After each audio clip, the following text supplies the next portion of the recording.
Bonjour chers amis internautes, nous sommes encore très heureux de vous retrouver dans cette émission. Une question m'intrigue. Alors je suis Anisa Nantelamio, votre présentatrice et conseillère du jour. Aujourd'hui nous continuons notre série de questions-réponses par rapport aux abus sexuels. Aujourd'hui nous allons répondre à cette question. Pourquoi est-ce que les victimes d'abus sexuels ont souvent du mal à parler de ce qu'elles ont vécu? Vous allez rencontrer ce genre de cas plusieurs fois. Parfois même, certaines révèlent après tant et tant d'années. Et d'autres même, lorsque les années sont passées, elles ont toujours du mal à parler. Mais pourquoi? Et parfois, ceux qui n'ont jamais vécu d'abus sexuels ne comprennent pas. Mais pourquoi elle ne veut pas parler? Pourquoi elle ne veut pas dire? Qu'est-ce qui se passe? Mais il y a une raison, ou bien il y a plusieurs raisons à ça.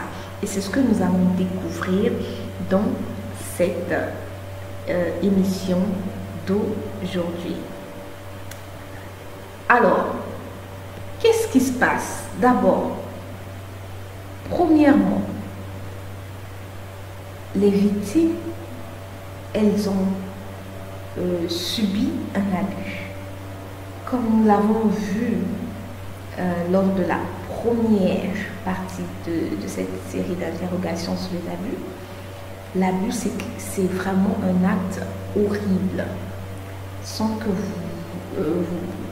vous essayez de vous imaginer une personne vous contraint à faire des choses sexuelles. Vous savez que la sexualité, c'est intime.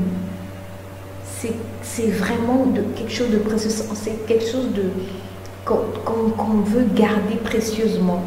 Et si une personne te contraint à faire quelque chose sans ton consentement, et en plus, si la personne te fait mal, déjà, elle te blesse émotionnellement, elle te blesse physiquement, et elle te blesse sur tous les autres plans, mais c'est lourd. Voilà. Donc, il y a ça qui se passe. Et comme on a vu aussi la dernière fois, il y a beaucoup de formes d'abus sexuels. Mais toutes ces formes d'abus sexuels, c'est qu'il y a toujours eu une position de quelqu'un qui a été plus fort, qui a assujetti un plus faible. Voilà. Même s'il y a eu pénétration ou pas pénétration, même s'il y a eu telle autre forme ou telle autre forme, il y a toujours, c'est quelque chose de lourd, de difficile. Et nous allons le voir après dans une autre série, les conséquences que ça peut avoir. Mais généralement, les victimes ne parlent pas parce que c'est très lourd.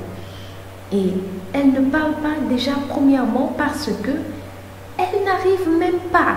Elles ne veulent même pas admettre qu'elles ont été abusées. C'est quelque chose qu'elles ne s'attendaient pas.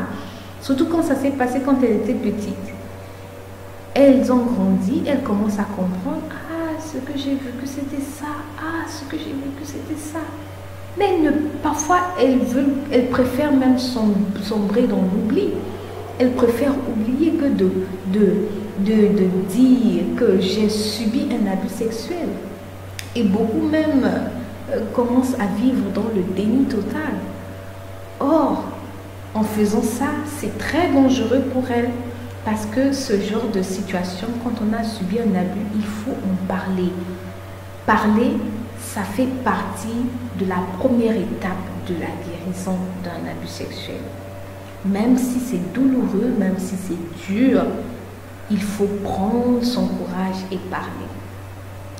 C'est d'abord la première raison qui fait que beaucoup n'arrivent pas à parler. Parce qu'au fait, elles n'arrivent pas à admettre, elles préfèrent oublier. Que quand elles se rappellent de ça, ça leur fait mal. Donc, elles préfèrent vraiment dire non, je n'ai pas vécu ça, je préfère effacer ma mémoire. Mais il ne faut pas le faire. Il faut en parler. Il faut que ça sorte. Il faut que lorsque vous en parlez, ça va devenir...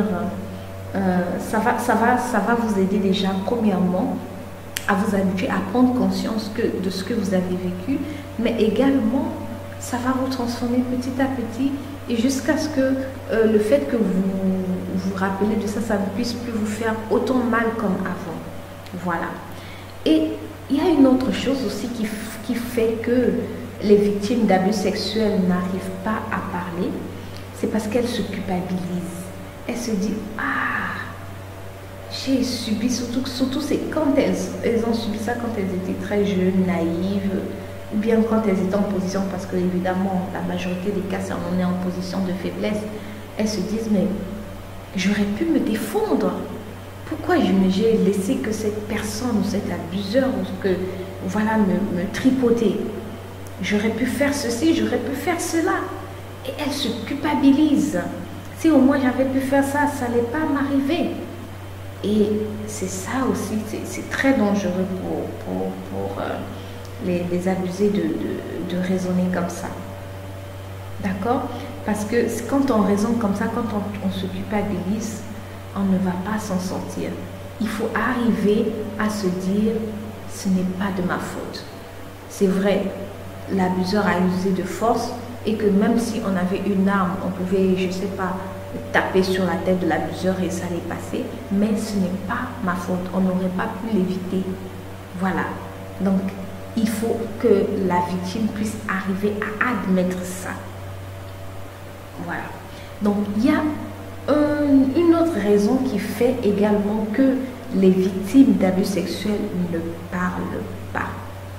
Tout simplement parce que lorsque tu commences à parler de ces choses, déjà que c'est tabou, et lorsque tu commences à parler, ton entourage, il commence à ouvrir grand les yeux et on va maintenant t'étiqueter, on va te voir différemment. Et ça, c'est quand les phares ou bien les projecteurs sont visés ou bien fixés sur toi, ça dérange.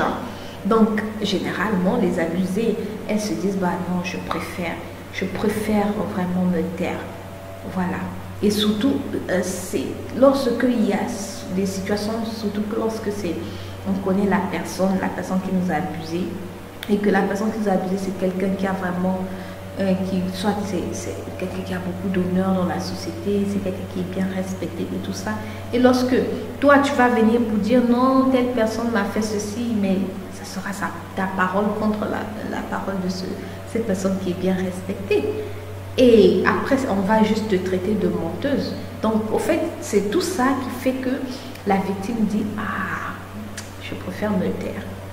Je préfère rester et me protéger que d'aller mettre une étiquette et puis après on va encore dire que c'est moi la menteuse. Non, parce que ça fait mal, surtout tu avoues qu'on t'a abusé et on ne te croit pas, on te dit que tu mens, ça fait encore plus mal. Donc généralement c'est l'une des raisons qui fait que celles qui ont subi les abus ne veulent pas parler. Il y a une quatrième raison également qui fait que les victimes ne veulent pas parler, c'est parce qu'elles se disent qu'elles sont devenues sales, qu'on a pris leur virginité, elles auraient pu la garder, parce que vous savez, comme je disais au début, la sexualité, la nudité, c'est quelque chose d'intime. On ne veut pas partager. Lorsque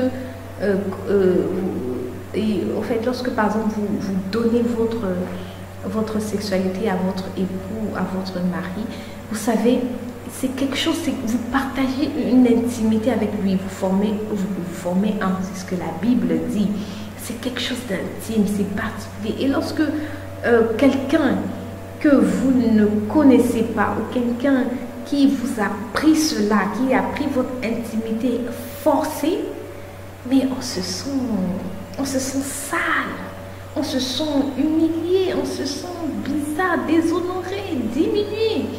Et ça, c'est quelque chose que les victimes qui ont subi des abus sexuels ont du mal à accepter. Et ça les bloque dans la tête. Or, c'est important de travailler ça. Et nous allons voir dans ces séries futures comment on fait pour travailler ça. Parce qu'il faut arriver à se dire que progressivement que ce n'est que tu n'as pas à avoir honte de toi, tu n'as pas à avoir honte de ton corps, que tu n'as pas été diminué, mais que tu as de la valeur, que tu es précieuse. Voilà. Donc, c'est des choses qu'il faut arriver à faire et ça prend du temps. Ça prend évidemment du temps. Mais l'une des raisons, comme je dis, c'est parce que les victimes, elles se sentent sales et du coup, en se sentant sales, elles ne veulent pas parler. Elles disent non, non, ça me diminue encore. Voilà.